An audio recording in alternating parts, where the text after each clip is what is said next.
మన మర్రి gold and diamonds లో no GST is back. కేవలం 1% to 11% వరకు మాత్రమే గల బిఏ ఆపై నో జిఎస్టీ. ఈ ఆఫర్ జూన్ 6 నుండి 14 వరకు మాత్రమే. అమెరికాతో అణు చర్చలపై ఇరాన్ విదేశాంగ మంత్రి అబ్బాస్ అరాక్చి కీలక వ్యాఖ్యలు చేశారు. మధ్యంతర ఒప్పందంలోని అంశాలను 100% అమలు చేస్తేనే అగ్రరాజ్యంతో అణు చర్చలు జరుపుతామని అన్నారు. ఒకవేళ ఒప్పందంలోని నిబంధనలను అమలు చేయకపోతే తుది ఒప్పందంపై సంతకం చేయబోమని ఆయన స్పష్టం చేశారు.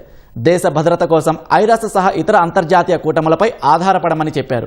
తమ దగ్గర ఉన్న సైనిక శక్తితోనే దేశాన్ని రక్షించుకుంటామని అబ్బాస్ అరాక్చి తెలిపారు. ఇరాన్ ప్రభుత్వ వార్తా సంస్థ Islamic Republic of Iran Broadcasting IRIBకి ఇచ్చిన ఇంటర్వ్యూలో విదేశాంగ మంత్రి అబ్బాస్ అరాక్చి కీలక విషయాలు వెల్లడించారు.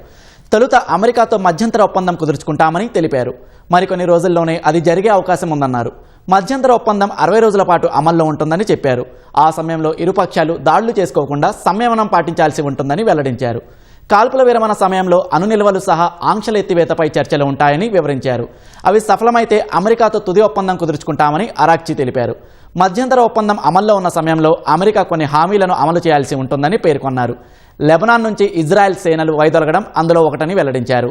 ఒప్పంద పత్రంలోని నిబంధనలను నెరవేర్చకపోతే తుది ఒప్పందంపై సంతకం చేయమని ఆయన స్పష్టం చేశారు.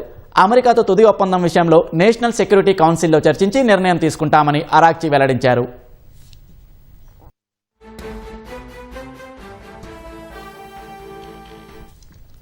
హర్ముజ్ జలసంధిని ఒమన్తో కలిసి సంయుక్తంగా నిర్వహిస్తామని అరాక్చి చెప్పారు. శుద్ధి చేసిన అణు నిల్వలను డైల్యూట్ చేయాల్సి వస్తే అది తమ భూభాగంలోనే చేపడతామని తెలిపారు. మధ్యంతర ఒప్పందానికి అమెరికా కట్టుబడి ఉండకపోవచ్చని అరాక్చి అనుమానం వ్యక్తం చేశారు. మాట తప్పడం అమెరికా పాలకుల నైజమని విమర్శించారు.